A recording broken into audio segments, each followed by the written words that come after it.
భగవద్గీత సర్వ మానవాళి కోసం.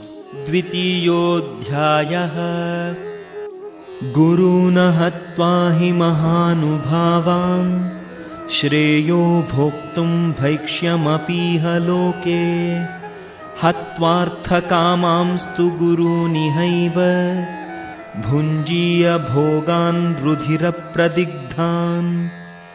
నా గురువులైన మహాత్ముల ప్రాణములను పణముగా పెట్టి జీవించుట కంటెను ఈ లోకమున భిక్షమెత్తి జీవించుట ఉత్తమము.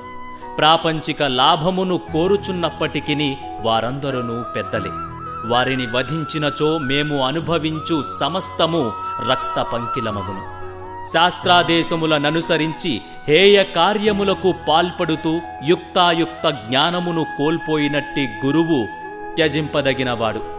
దుర్యోధనుని నుండి ఆర్థిక సహాయమును పొందుతుండుట చేతనే భీష్మద్రోణులిరువురికిని అతని పక్షమును వహించవలసి వచ్చెను.